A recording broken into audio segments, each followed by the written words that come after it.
Now, when I look at the chip makers, I see that a lot of these chip makers have fallen drastically. Whether you want to talk about NVIDIA, you want to talk about Intel, you want to talk about AMD, they all have fallen pretty hard, and it's due to the economic slowdown.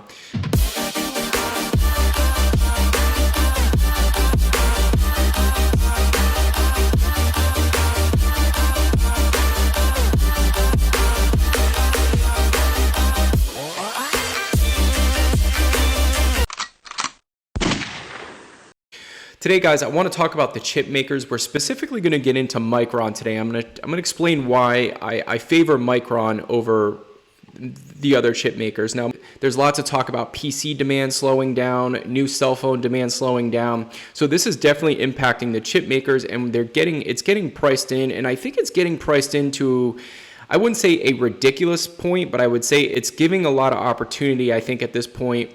I look at the chip makers as there's a huge market over the next 10 years for the chip makers, whether you want to talk about newer electronics coming out, things getting better, AI. There's a lot of demand for chip makers over the next 10 years, and I don't know if that demand is sustainable in a lot of other industries. So I look at the chip makers as kind of, there's some value here, and I do think it's going to be very, there's going to be a lot of turmoil. So let me start out with Intel. Now, this is just my opinion, guys. I think Intel personally is somewhat of a value trap when I think about how much CapEx they're going to be spending and what their projected growth rate is. They're trading at a 6 PE ratio, and they're spending a ton on CapEx. And while that's going to be good for the future of the company, and I definitely want to own this company, I'm just not sure I want to own it now. The next 5 years of growth is going to be right around 3.2%. Okay, so the growth in the company is slowing down here, which is fine. It's a mature company. They're a beast of a company, and the nice thing is they pay a dividend. Now, AMD is trading at a 30 PE. Their growth rate is expected to be a lot higher than Intel. Next 5 years of growth rate is going to be right around 33%. So almost 11 times what Intel is projected to do as far as growth. And so you're paying a premium for that, right?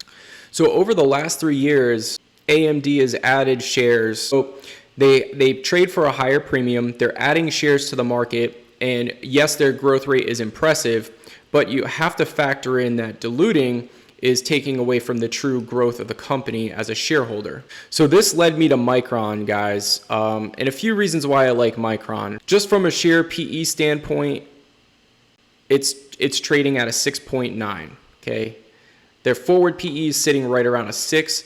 Analyst expectation for growth is sitting pretty darn close to what AMD is at 29%. AMD is right around 32, 33%. And when I look at their shares, they're not diluting as much as AMD. So therefore, as a shareholder, I'm feeling if they can maintain not diluting, as a shareholder, I'm feeling those gains much more than I would be in a company like AMD. So that's why I'm leaning more towards Micron is fairly similar growth rate projection from the analyst expectation, but they're diluting a lot less than AMD. So therefore I feel the growth rate a little bit better in a company like Micron. Now with Micron, guys, there is some red flags that you would see looking past it here. So what you're going to see with Micron is that their revenue is just kind of all over the place. You know, from 2013, it went from 9 billion, and from 2021, it goes to 27 billion. And when you see that, you're like, wow, that's pretty solid growth. And it is. But what I want you to pay attention to is look at how they got there over the last 8 years. From 9 to 16 to 12 to 20 to then jumped up to 30. 2018 is one of their best years, jumping up to 30 billion in revenue, and now we're at 2021 at 27 billion, and I think they're projected to do a little over 30 billion once again.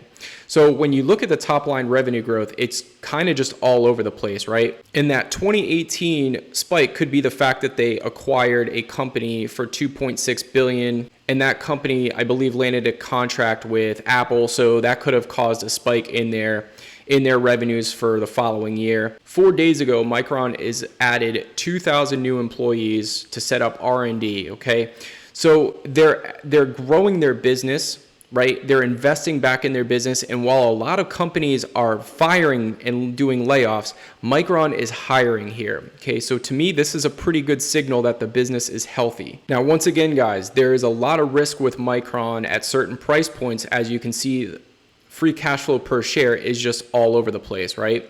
I mean, free cash flow is just all over the place in general.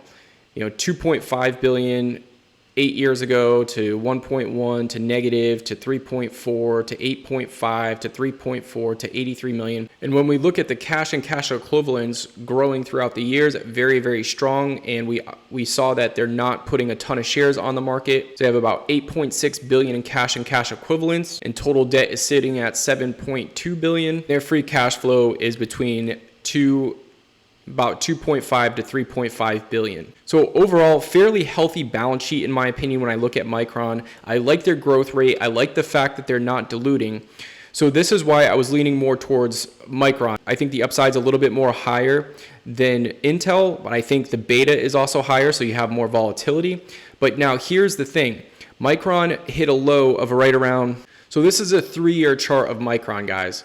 And Micron hit a low in the pandemic of $31. Now, I want you to understand, $31, guys, was when we thought the world was coming to an end and we were having a complete shutdown of the economy, and it was just as bad as it's probably ever going to get. Prior to that, Micron traded between, $45 to $55. Skyrocketed when the demand for chips, and obviously we were in some sort of an asset bubble as well, skyrocketed up to $98. And here we are now sitting right around $55. Now I have an average cost basis of $58. I have an average cost basis right around $58. If it gets to the 40s, I'm willing to double my position in Micron, guys. I just think the demand for any of these chip makers that are reasonably priced is so high over the next 5 to 10 years. I definitely want exposure to it. On top of that, when we think about where we are in the cycle, my plan is to dollar cost average into companies that I want to own for the rest of my life at a good price. Micron is definitely one of those companies that falls into that category for me. And now that we think about some of these financial companies, how cheap they're getting, it makes sense that these chip makers would be cheap, as if we are in more of the defensive side of the cycle, obviously everything else around it, guys, is going to get cheaper. But when we think about heading more towards late contraction, as we're probably late expansion, early contraction now, and this could be an extended period of time, and these prices could get a lot cheaper. So this is the risk I'm personally willing to take. But I'm starting to build more into the financials and consumer cyclicals, as I do think that's where we're heading in the cycle. And I want to own a lot of these companies that are getting super disconnected and super cheap. So we have high demand for the company. We're buying it, I believe, at a pretty reasonable valuation. And when we look at where we're heading in the cycle, there could be a good opportunity for these to outperform going into the later part of 2023. So I have time to accumulate these shares. I don't have to go all in at one time, just slowly dollar cost average into some of these positions I like. Here's where it gets a little bit crazy for Micron. Their cash flow is everywhere depending on CapEx, and it's a cyclical business, so that it's ebb and flows, right? And I tend to believe that right now it's sitting a little bit below fair market value. As we can see here, it's sitting right around $56. I think intrinsic value right now, the safe side is sitting right around 72. Now this is stating that they're going to have 19% growth rather than almost 30% growth. So I'm taking 10% off due to a slowing economy, okay? And it could absolutely get hit more than that, but I'm building some safety in here. Now, here's where it gets very interesting about Micron, guys. They've had everything from 2.5 to negative to 3.4 to 8 to 3.4 to 2.4. So their cash flow is all over the place, and I'm using 2.5 as kind of a jumping off point. Now, realistically, I think they're going to be closer to 3 billion, so I'm going to put 3 billion in there. And that's right around where I think intrinsic value is for Micron. I think it's between $75 to $85, okay? So to buy it at 56 is pretty fair value. Would I like to get it a little bit cheaper? Yes, and that's why I'm willing to double my position if it gets into the 40s. Now, here's the caveat, guys. If they can do 30% revenue growth, as the experts say, then I'm looking at a $130 stock. Okay, so To me, Micron has a tremendous amount of upside to it. I don't think there's that much downside. Maybe it gets down to the high 30s again. I mean, that would be kind of crazy. I would have to be really ready to go pretty heavy if all the fundamentals still look strong in the company and we start approaching $30 for Micron.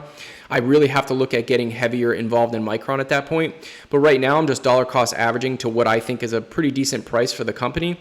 And as we can see here, I definitely think the company could be, $85, $90 company in the next 5 or 6 years. So just my opinion, guys. Hopefully you enjoyed my dive into the chip makers, and we will see you next time, investors. Peace.